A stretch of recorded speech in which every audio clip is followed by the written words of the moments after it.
From VTV Channel 6 Studios in downtown Vernal, this is Local Point with your host, Chris Piner.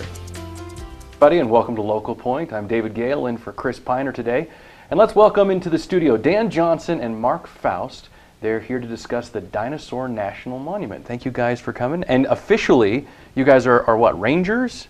Is that your title? I'm a park ranger. Okay. And as am I. You're both park rangers. We are. And so what is, I've got all kinds of questions for you. Let's get to the point first of all. You're here to talk about the Dinosaur National Monument. Love it. It's such a great thing to have here in the Uinta Basin. For those who maybe, for whatever reason, somehow missed out on the fact that we like dinosaurs here, what is the Dinosaur National Monument? Where is it located? Well, it really is just the park right in our backyard here, just a short ways down the road. And Dinosaur is a large landscape, covers about 210,000 acres. Of course, everyone knows it for the dinosaur fossils. Right. That is the one thing. When Earl Douglas discovered the big find there back in 1909, began excavation, he wanted to leave behind a part of it, basically, where people could see the big wall of bones. So Yeah. it's a big cliff face where you can still see about 1,500 dinosaur bones encased in the rock. And that's, of course, our big signature feature. But beyond that, there are the dramatic river canyons, there's wildlife, there are a lot of cultural sites like Fremont petroglyph sites or homesteader cabin like Josie's Cabin, which a lot of people are familiar with from the local area. And so it's just a dramatic landscape as well, so with a lot of scenery. It's so beautiful, and it's so fun to take people to. Anytime that anybody comes into town that's a family or a friend, you have to, if you don't stop by and go see the quarry, go see the monument, then you really missed out here. So like you said, you've got the actual quarry, which, how often is it open for people? We're open daily all throughout the year, so the only days that we're ever closed are Thanksgiving, Christmas, and New Year's, so Oh, wow. it's open through the whole winter time. Do you get so. people coming out during the wintertime as well? Mm-hmm. Yes, yeah, surprisingly so, actually. Some of our, especially weekends around the holidays, we'll get quite a few people coming in, and especially people from the local area who may have family visiting. Yeah. Do you ever track where people are coming from, like how far away people come? Definitely. We had a visitor study done a few years ago Okay. that showed we have people from all around the world. And I think when that survey was done, it was just for a short period of time, but there were 46 states, so all around the U.S., but there were 16 different countries represented. So people do know about Dinosaur National Monument from all around the world and come and visit here. And then, so maybe I should back up a little bit, because obviously we're talking about the Centennial, right? It's been 100 years since it was designated as a park. Is that how it works? Yeah, that's the great thing about this year is it's been 100 years since the proclamation from President Wilson set it in place in 1915. So this is a great year for us to celebrate, 1 year ahead of the 100th anniversary of the National Park Service. So they designated this before the National Park Service as a whole was created? The National Park Service was established in 1916, so Dinosaur National Monument beat the system by a year. Are there many monuments like that were put in place prior that you know of? Yeah, it started with the first national park, Yellowstone, in the 1870s, and then there are several national monuments came around, with the Devil's Tower being the first. So there are several parks that predated the national park system. That's so cool. I'm curious how much you guys have to, when you come here to this area, how much you have to spend learning, educating yourself on what you're going to be telling other people about.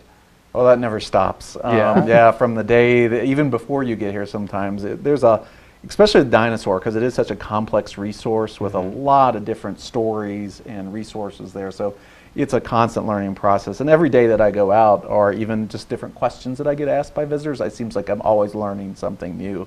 And particularly with dinosaurs and paleontology, kids are really into it, and so they'll ask you questions not just about the dinosaurs we have here, but they'll ask you about every dinosaur found around the world. So it does require kind of a complex level of knowledge sometimes. Look, kid, hold on. Yeah, and it's kind of amazing how those 6-year-olds can pronounce those really long names and be perfect with it, and I struggle with it sometimes. That's so cool. But of course, there's a lot more to the monument than, like you said, just the core. You had mentioned a couple of the things.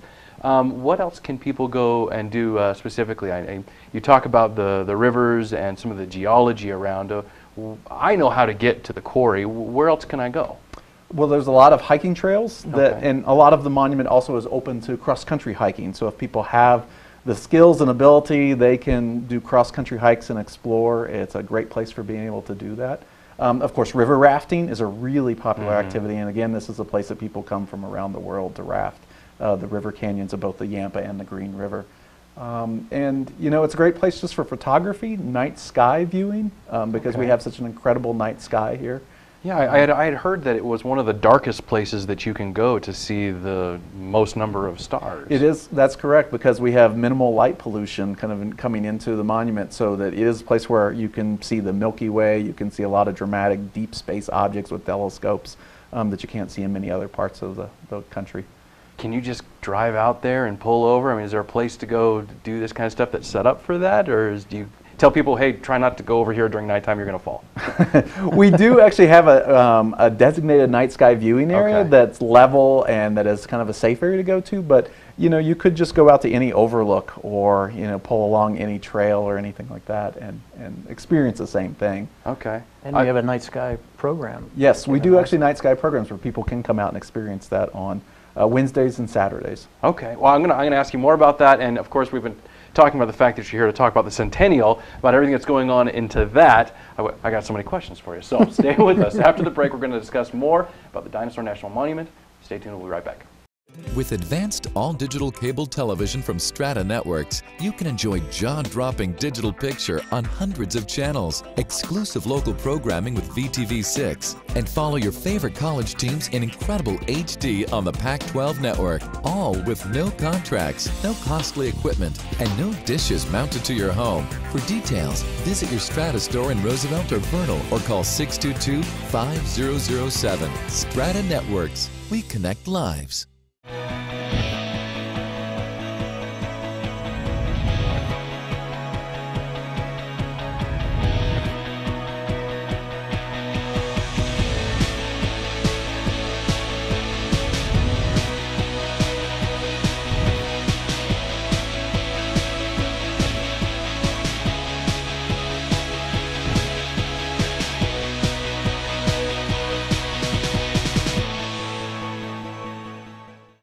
Welcome back to Local Point. Before the break, we were discussing how it's the Dinosaur National Monument centennial year and how much it's changed from its opening 100 years ago. Welcome back, my friends, my new friends, park rangers. Where's your hats? That's what. Don't you guys wear hats? Just not inside. Not inside. Yeah. That's the rule. Okay. So again, 100 years ago, they designate the land, and over that period of time, obviously, there's been the quarry, and then they just, I mean, the last few years they redid even that, right? The site there. What else has changed in the last 100 years? Well, of course, in 1938 is when the monument was expanded, again, through presidential proclamation, and that's when the river canyons of both the Green and the Yampa River were actually added to the, originally the monument was just 80 acres just around the quarry site itself, okay. So it grew by a substantial amount during that presidential proclamation. Yeah, you said it's like 200,000 acres or something? Just over 210,000 acres. Wow, that's a lot of land. Right. And last time I was there, I was reading one of the wall things about stuff around, and I saw where the river comes around and there's a big geological formation, and it's called something. What is, you know what I'm talking about? Steamboat Rock. Steamboat Rock. That's down in Echo Park at the confluence of the Yampa and the Green Rivers. Okay. Can you raft around that? Mm-hmm. Yeah, it's an incredible experience for folks. It was named Echo Park there because of the, obviously the echoes, but John Wesley Powell's expedition in 1869 found the echo was so tremendous that that's what they'd call it. So. That's so neat. See, and people like me, I've lived here for a few years now, and I've been to the quarry, but I haven't really made use of a lot that's out there, including Echo Park, and we had been talking about during the break, Josie's Cabin. Can you tell me a little bit more about that? Well, Josie was a homesteader.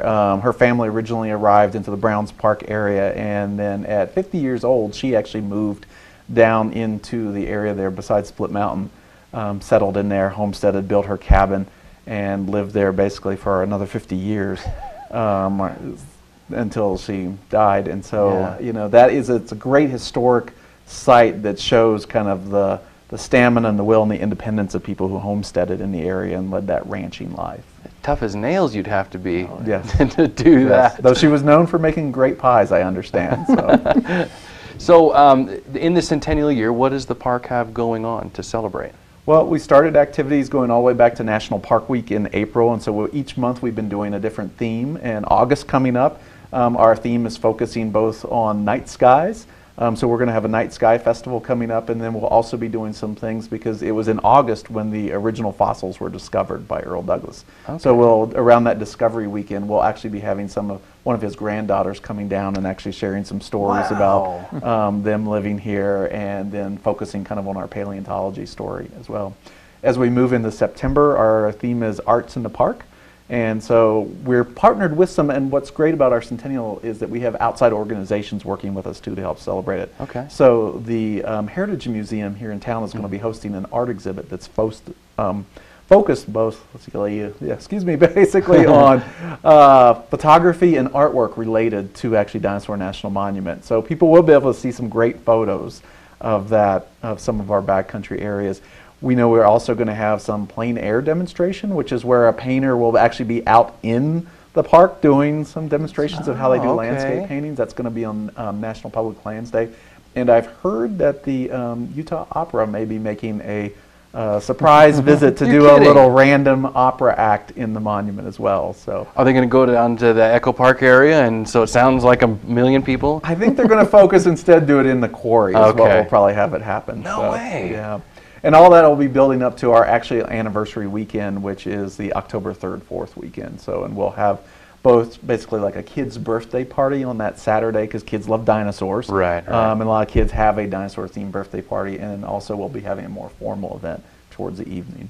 There's a lot going on. Yeah. There is a lot going on. So is there somewhere that I could go online maybe to find out when these things are happening? Exactly. Check our park website, www.nps.gov/dino for dino. And you'll see right on there's our Centennial logo, and if you click on that link, it'll take you right to the schedule of events that's going on. And there's still things that are getting added too, so we'll still have a few more things coming up. That is so cool. During the break we talked about something else that's coming up here in the near future, something about getting kids, specifically 4th graders, out to national parks. What was that? It's basically an effort by the National Park Service to get kids out into their parks. It's called Every Kid in the Park.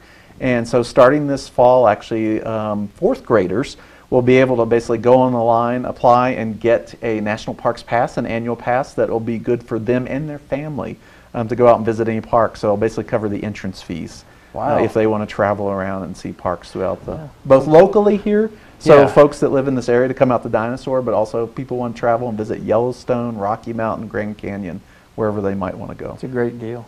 What does an annual pass cost? Because for those of us who live here locally, it seems like a waste to not have one. Right. The annual pass just for Dinosaur National Monument, if that's the only park you're going to right now, is $20. If you wanted to buy an interagency, which is good for all federal fee areas, those are $80. And that does cover like Yellowstone, Grand Teton, any federal fee area. So whether it's a national park, Fish and Wildlife Service refuge, Forest Service area that may charge a fee. And we live in an area where you can get to those other areas rather easily, considering. I mean, we're not in New York City, so. Exactly. There's a lot of parks just in Utah alone, so. It really is the best deal, too. Yeah, for sure. Now, we've only got a couple minutes left. Not a couple minutes. We've got like 20 seconds. Apologize. Thank you for coming, but one more time, the website. www.nps.gov/dino. All right, Mark and Dan, thank you very much for coming, and thank you, of course, for joining us on this episode of Local Point. Be sure to make it out to the Dinosaur National Monument this year. That's all we have time for today's show. Be sure to like VTV6 on Facebook for updates on your favorite local programming, that is, and of course, we'll see you here next time.